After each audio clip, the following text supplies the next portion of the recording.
Good morning and good afternoon, everyone. I am with Todd Towers, who is the founder of Farm Boy Fine Arts and also the co-founder of Ethos NFT. Thanks for being with me here today. Thanks, Sharon.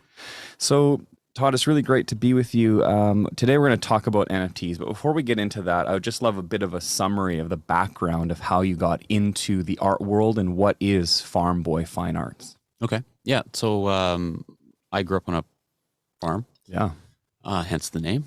And growing up on the farm, I always had I guess an inkling to be both creative, artistic, and entrepreneurial. I was in Alberta. Red Deer, Alberta is where I grew up, and went to university. I went to University of Calgary at the time. My father said, you can go to art school, but you have to be, within 100 miles shooting distance of home, so you can come home and help out on the weekends. You can haul hay. Do all that, right? So I went to university, got my fine arts degree. I focused in on painting. It was my discipline, and then and a history minor. And got out of school. I was making art. So you are an artist. I guess I am. Yeah. I used to be. Right. I was making paintings for a few years, and this is pre-social media. This is when you were thinking about putting your art in an environment, you had to go through a gallery, right, or just you're just hustling, right? Yeah. Trying to put stuff out there. Right.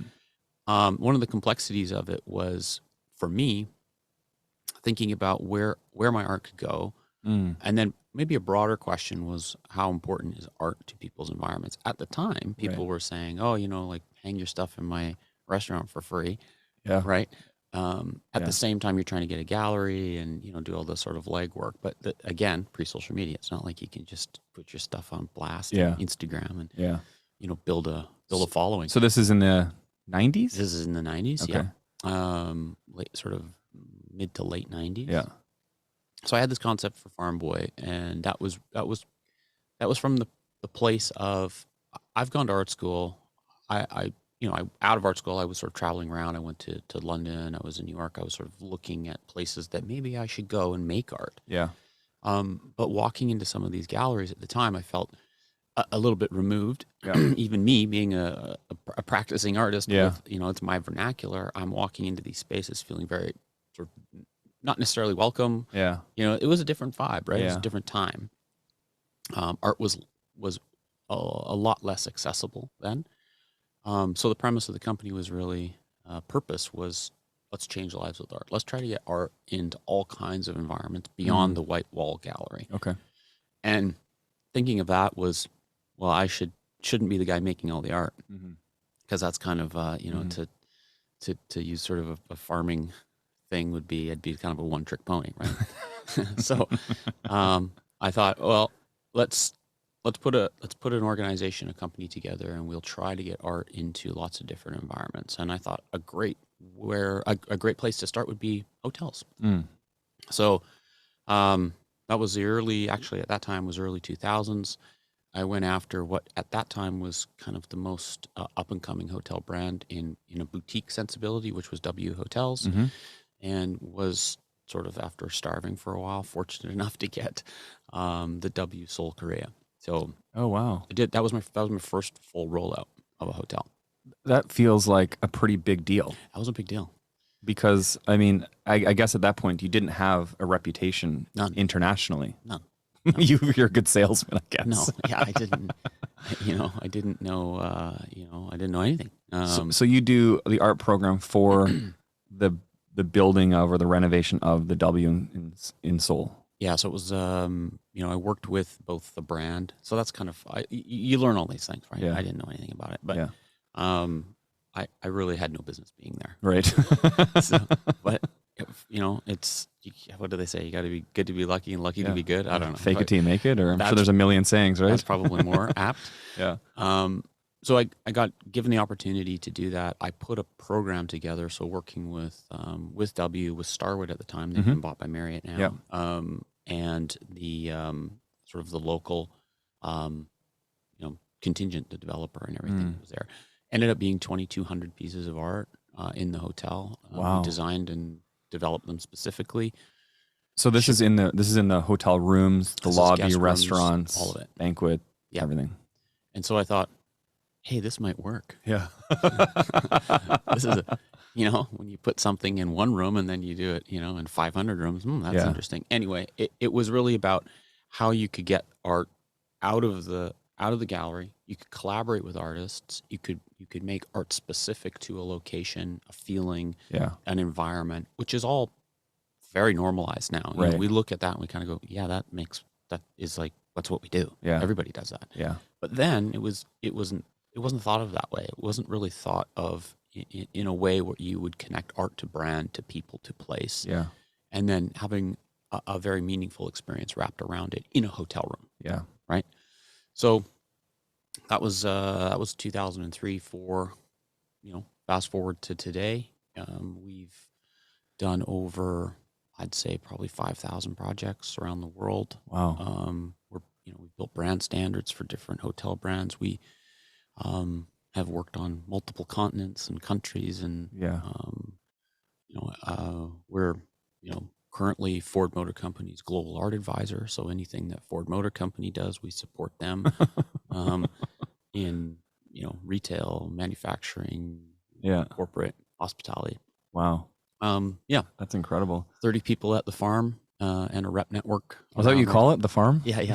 The office is the farm? The farm. Oh, We're all that's farm good. hands. Oh, farm hands. Okay, that's good. So, yeah, I mean, you sort of asked about the genesis, and the genesis really was like the passion for art and why try to get art outside of, the gallery. It was, to me, just meaningful to have it a part of everybody's lives.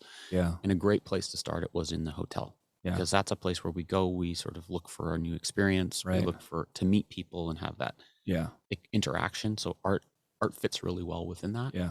And then it just evolved. So we do hospitals, we do corporates, we do lots of hotels still. Yeah. And we collect art as well for ourselves and, just in support of it and our belief in it. So does that mean then you collect art, you put it in a warehouse and looking for the appreciation of that art over time? So there is two components. Yeah, there's if you're buying well, there's a return on your investment, Right. hopefully. Yeah. When you've bought well. I like to buy, I like to collect, but I also like to live with it. Right. So, art is a wonderful asset in that way because you can have it. It's not like you're buying a stock and it's just sort of sitting in your computer somewhere. Yeah. You buy it, you can interact with it, and then when it's time, return it back to the market. So I don't like to put things in storage necessarily. Okay. I only do if I have to for time. But where do you get all the space to display all this art? I've been to your house and you've got lots of cool art. And I should say, if you want to store any art on the walls of my house, you're welcome to. But where do you keep all of this stuff? Or do you only buy it when you have space in your office or in your home? Or we do have some storage. We do have some facility in our office. We do lease some of the work that we have. So some of the work that we have in our collection, we lease out to other corporates. So it's up being enjoyed by other folks. Oh, interesting. And then we just sort of move it around. Yeah. It's okay. It's not it's never sort of in one place forever. We like to put things together in little collections, move the collections around, and interesting. enjoy it that way. Okay, so we're going to get into NFTs in a little bit. I still want to just maybe ask one more question about art specifically. So I've heard people say like that they have an eye for art or they have a heart for art. Yep. If you hear kind of those two things, what camp are you in, or are you in one or the other? I would say I'm in both. I mean, I think back to kind of why I collect it. It's especially in this time when sort of the markets are a bit weird. It's one of those assets that if you buy it well, it's portable. Right. It appreciates in value. Based on the a lot of factors, but it does work in that way. Yeah. If you've bought well. But I just love it. Yeah. So I do have a huge heart for it. And I honestly wholeheartedly believe that if you're living with art, whatever that art may be, music, dance, performance, fine art, that it has the capacity to change your life. It has Yeah. the capacity to influence you and make you, Mm. in some ways, a better person. Okay. So I do have a huge heart for it, but I also believe that there is an investment there that is worthy to pursue. Okay. So then you get into NFTs and you start Ethos NFT. So Yep. tell us a little bit about that, and why did you get into this kind of degenerate community of of NFTs, and especially an industry that isn't known for the quality of art in which NFT artists are often producing. Right. So I think to sort of frame it out, working with artists and being one myself for a long time, and having that sense of when I make something, I sell it, it's gone. Yeah. When I make something, if I'm working with a gallery, which would be called primary market, I'm being represented by somebody, so Mhm. they're sort of in control of Right. what's happening within their gallery. Yeah. That's fine, Yeah. but when they're representing my work and that work is sold on the primary market, that work is gone, and I no longer sort of get an opportunity to receive anything from that. Right. Secondary market is when that work is now sold. Let's say I sell something to you, Yeah. you sell it on. That's a Yeah. secondary market. Yeah. If you bought it from me for $10 and sell it to somebody else for $100, Yeah. I don't participate in the 100. Yeah. So what I liked fundamentally about blockchain, and certainly as it started to connect itself to art or creatives, Mm-hmm. was the notion that everything was registered on the blockchain, and Yeah. that I would, if it's built in the contract appropriately, I would, as an artist, continue to participate in perpetuity Yes. for the work I've created. So for traditional artists in the primary market, I guess they are benefit. So if you sell me a piece of art for $10 and I sell it for $100, does that not then create some kind of benefit to the artist that now kind of the floor price of their art has gone up to $100? It can, yeah, it can. I mean, so you would you would argue that something that sells at auction is not necessarily the barometer of what their market should be, Okay. but it does. I mean, there's lots of debate around this. Sure. But like, it will set a new sort of standard. People Right. will look to those, because that's data. Right. They'll look to those results and go, Yes. oh, okay, so I'm seeing that sell secondary market for that price. Yeah. Now, depending on the artist, they may not want their work to escalate that quickly on the primary market. Oh, okay. So, something that sells for $100, maybe they say, I don't want it selling for $100 just yet. It's Yeah. too early. I mean, artists are, Weird. well, that's why we love them. But they're also quite fair, right? Right. Okay. And so, in a way, they want to, they want their market to be, not falsely inflated. Yeah. I mean, the good ones do, that are in it for the long haul. Yeah. And so they'll want that number at primary to sort of stay at a certain rate for time. And I mean, and the market does too, because you don't want to flood the market with too much. You don't want it to sell too quickly too, because we've just seen what's happened in sort of the NFT space by doing that. Yeah. The bottom falls out. Okay. So I don't know if that answered your question on that. Yeah, no, I think that's really helpful. So when we look at NFTs, why do you think people are buying NFTs? And I'm sure there's a huge range of reasons and motivations. But when you look at corporations are buying art through you and individuals, why is it? What is the motivation behind people and art? Well, I think in the early, let me reframe that. A couple reasons. One, it's sort of like flex, Right? right? You buy something because I think in just in this space right now, I think you're buying something because you want to be participating within a project or an art movement that you want to signal to, right? It's like it's sort of something that I want to be a part of, and there's a community around it that I want to be connected to. Right. So having ownership of that or a piece of that, there's a social currency there. Yeah. Which is not unnormal, like, or it's human, right? And sort of. And do you see that in the traditional art world as well? I do, yeah. I would say there's a contingent of folks that collect only for that reason, and then there's lots that are much deeper. Yeah. But I don't say that it's a bad thing. Right. It's human nature to want to surround ourselves with things that we love, and other people that our peers that we like, Right. associate with that too. So it's no different than really someone maybe driving a Ferrari 100%. or carrying a really nice handbag, Right. or whatever these social signals that we put out. I guess the weird thing that people don't understand about NFTs is that you can't really see it unless you make it your profile picture or something. Mm-hmm. And I think that's what confuses a lot of people. So where's the value there? Because the flex is, people would maybe argue, harder to share. Well, let's say in my wallet, right, which I could carry on my phone, Mm-hmm. I own, some art asset or some piece of an artist's work. Yeah. And I can go to coffee or go to an art party or go to wherever and meet my friends, and then I can look at my look at my piece. Yeah.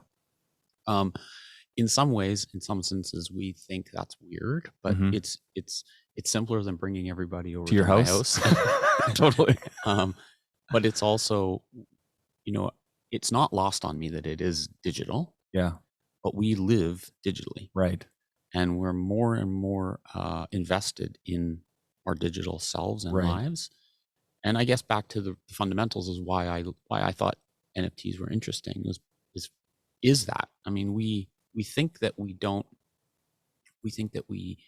live truly only analog lives, but we don't. We're on our phones, and absolutely, we're living in the metaverse. Sort of as we speak. Right. So having that asset with me and being able to show people and share it is kind of fun. Yeah. And if it's an interesting project or an interesting piece or whatever it is that I'm following, it's a conversation. It's something that we're connected to, and we want to talk about it. So when you're buying NFTs yourself, are you getting involved with the community on Twitter or Discord? Are you flipping NFTs? Are you holding long term? What is kind of your personal interest in NFTs right now today? I guess I'm still learning. Anything that I've bought, I've held. I haven't sold anything. I get on the Discords, and I'm a little bit on Twitter, but and that's where you should be. Yeah. But to me, it's still, it's a heavy deep dive. Yeah. Like I can't sit on Discord for 5 hours and just listen to, be in the room and listen to everybody. You got companies to run. Oh my God. So, and I mean, to be honest, when I first dipped my toe in, a lot of it was just super speculative, right? So people just running up projects and, collecting for purely financial reasons. Yeah. Which they thought, you're buying these things just to sell. Yeah. And so that I kind of find that fun. Right. I also kind of find that amusing because, in any space where you're looking at something of true value, you should be thinking about holding it a little longer, right, than a week, right, right. But also inherent to going back to the fundamentals of why I liked NFTs, why I like blockchain is because you can, it's on a registry. Yeah. Basically, it's who owned the asset, at least the wallet, right. So provenance is secure. Yeah. I mean, pretty secure. Yes. And you can sell it whenever you want to sell it. Yeah. So in the fine art, there's liquidity. Yeah, and I think that's fascinating for creatives. Right. I think they've got the opportunity to participate in perpetuity for the work they've created. Yeah. B, it's on a market. You can put it on a marketplace immediately and sell it. And back to me holding it on my phone, I could go, hey, Jared, I know you really like my unique Warhol whatever. Yeah. $, NFT. Yeah. I know you really wanted it. I can sell it to you right now. Right. And we can trade. And in the art world, it doesn't quite happen that way. Right. Right. Yeah. And I think it's going to evolve to that. And it's just allowing more of the control to go to the community, more of the control to go to the artist. Yeah. Which I'm all in favor for. I think that's that is an interesting evolution to how people create and then sell their creations. So can we just talk about Ethos a little bit? If I understand Ethos, you have a vision to work with the corporations in which you have art programs with and connect them into the NFT space. Can you maybe clarify or totally correct what my understanding is of what you're working on? Yeah, so I think, we've always worked with brands. Yeah. So large corporates, hospitality brands, and the other co-founders of Ethos worked with large brands as well. If I remove so I have to sort of, this is where the whole art conversation kind of just gets split a little bit. Okay. Because I think initially the art space was kind of the bridging mechanism into NFTs for a lot of people. Yeah. But I think it's evolved past that. Yeah. So do I think the art component is important? Yeah. It is why we want to look at a project and buy it. Right. But I think what's quickly evolving for brands and for all of us, and certainly the projects I think that will make sense over time, is it's more than just buying an image. It's the utility connected to the image. Right. It's the almost in a way the loyalty program that a brand facilitates through a project. Oh, I like that. That becomes important. Right. So the creative that's connected to it is what makes me look at it, what makes me want to connect to it and participate. It's something I can show and sort of work with visually. Yeah. But it will be more about the utility that is evolving through it with the community that's built around buying it. So I think that's the key component for Ethos, focusing on working with brands. So if I kind of flesh this out a little bit, so if you work with Ford, Ford wants to release an NFT collection. They work with you, and you do maybe a collection of Mustangs from the from the 60s and 70s. Wouldn't that be great? Well, I think it's just a matter of time, isn't it? Wow, I don't know. I'd love to do that with them. But so is that the kind of thinking when you're working with corporations that you're thinking, okay, this is how we would like to move Ethos forward into the future? Yeah, I think that it's a blend of having the brand be connected to its super fans. Yeah. But having the community or those super fans drive the conversation. Right. Not the other way. Yeah. So we're very used to, being adopters to brands and supporting them and listening to them. Yeah. But I think this has all changed. They're still the major stakeholder, but I think it's evolving past them just saying, okay, this is what you're going to buy. Yeah. Right? I'm just showing this and you're going to buy. I think now the community coming through, and certainly with the creatives and the projects that are built through NFTs, they're connecting in a new way to unlock new opportunities and value for people. So now it's almost like, okay, if you want to be able to purchase the next limited edition Mustang, I mean, and maybe this is even more true for exotic car brands, for example, you need to own this NFT, and that gives you access to the community, right? Or vice versa. The only way you can own this NFT is actually if you are a participant in the community of owning this type of car already, or something like that. Yeah, I mean, I think do you have a Tesla? No. Okay. Do I seem like that? I don't know that.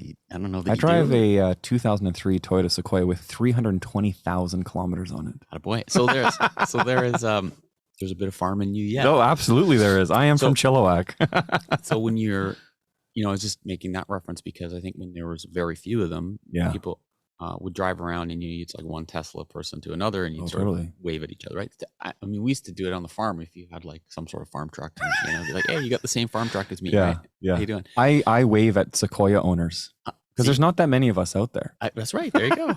Okay, I'm with you. Okay, so in a way, imagine if there's an NFT project that's released for a certain vehicle. Yeah. We're just waving at each other. Right. So there's a way for us to start to build that community. Maybe there's a special community event for those particular vehicle owners in the analog world. Yeah.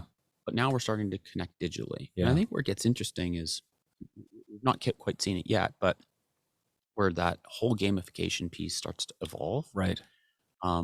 If I now have my my Sequoia in the real, Yeah. but I've got a digital version of it, Yeah. and I can game with that Mm-hmm. and augment it and do different things, and that becomes another piece of my Right. personality, right? Yeah. In the metaverse, right? Yeah. So I think that it's not one or the other, Yeah. and I think that's where people get hung up to. Yeah. Going back to why you'd collect it, or if it's just digital art. It's like, no, I think there's connections Yeah. both in an analog form, be physical goods, and in the digital form. I think what's interesting about that, like for me with my truck, I own it because I love it, and there's kind of this community of Sequoia and Land Cruiser owners, Right. you know, and we're like we think we're adventurous and we think we get out in the woods, and we don't really, but anyways, you know, but we acknowledge the fact that we're adventurers in the outdoors, and Right. I would fully buy an NFT around my vehicle that I could modify online, and then maybe in the hopes that I would modify my actual vehicle in that way and be part of that community. And there's so many collectors out there. Like I'm part of a really dynamic retro drum collectors community. I'm a musician and I have a certain brand of drums that aren't made anymore, and I'm really into it. And this community is constantly talking about our drums, and no one outside of this community cares at all. But we absolutely love it and obsess about it. And this is where NFTs like this, especially tied to corporations, can be so powerful. Usually. When you tie that community now into the digital space and allow me to gamify it or do cool stuff. Yeah, and just participate in the experience of ownership, right? Through the utility of it, based on what the brand and the community decide will be most valuable, right? Yeah. And I think that's where it gets really rich. You know, if all the Sequoia NFT holders, you know, are invited to some drive or some camp out or whatever, and they get airdropped some certain good, that allows them to further participate in a new way that's unique to that group. Yeah, that's just we're just vibing on a more digital experience of connecting socially. Yeah, which is fundamentally what we've been doing since social media has kind of come forward, right? I think this is just a way to connect both real and digital lives. Oh, I love that. That's really good. And then also make money from it. Yes, of course. I like, you know, the first question I asked you about, do you have a heart for art or an eye for art? And I feel like you've kind of really broken that down to us in the fact that, you know, you've created companies to profit from art and also allow artists to profit, but you're also passionate about the actual art itself. I want to ask one more question. What needs to happen in the NFT space to get mass adoption? Because right now it's millennials who are tech savvy, really, or who are really tech savvy. And I think part of the answer to that question is you explained utility, which I think is part of the answer, and value beyond just the actual image itself. But what else needs to happen for, you know, everybody else to get involved? So I think, you know, one of the things that Ethos is doing is trying to pull the, you know, sort of the adoption curve, you know, closer. Yeah. And the projects that we're working on releasing will be easily accessible to, sort of, we like to use our mom analogy. Like if my mom can buy it, then it's good. So, you know, connecting the drops to fiat and Apple Pay and PayPal, and not not having to walk in and go through this crazy process to set your wallet up and, like, you know, wrap ETH and do, you know, it's like, I don't know what the hell that is. So are you working with MoonPay? Are you creating your own platform, or? So we're integrating different platforms and APIs. So we, you know, in terms of protocols, we want to be fairly agnostic. We just want to be able to work with, if a brand sees a certain value, a community sees a certain value within a protocol that makes sense to them, then we'll pursue it. But back to the point, I think it's just making it easy. And allowing people to show up. People are used to now, you know, digitally buying goods with their credit card. Well, let's just do that. Let's make that easy. And not focus just on the sort of the crypto side of it. I think eventually that just, it's like, people don't talk about, you know, what credit card they use, what, you know, what bank they use. It's just, they're not like bragging to their friends that they have a Visa Infinite card or whatever it is. It's just like, you know, you don't even see it anymore, right? it's a means of payment. Yeah. So I think if it will evolve to that, Right. but to get there, you need mass adoption. So we've been saying something for a while, and I think we're standing by is that we believe there will be a head of NFTs at every major brand in the next 3 to 5 years. Sure.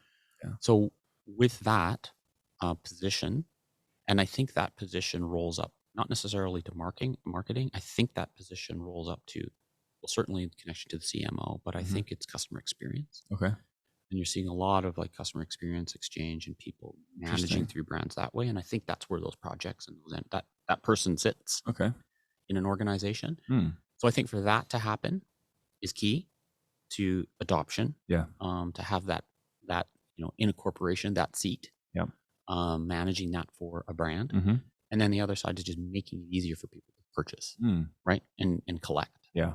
So I think when those two things start rolling out, we get mass adoption. Yeah, that's great. That's really helpful. Well, thanks so much for chatting with me here today. It's been really great to kind of understand, your history in fine art, traditional art, moving into this kind of weird digital world of NFTs and profile pictures and all this nonsense, and to see what value needs to be added in order for people to get into this. So that's great. Thanks so much, Todd. Thank you.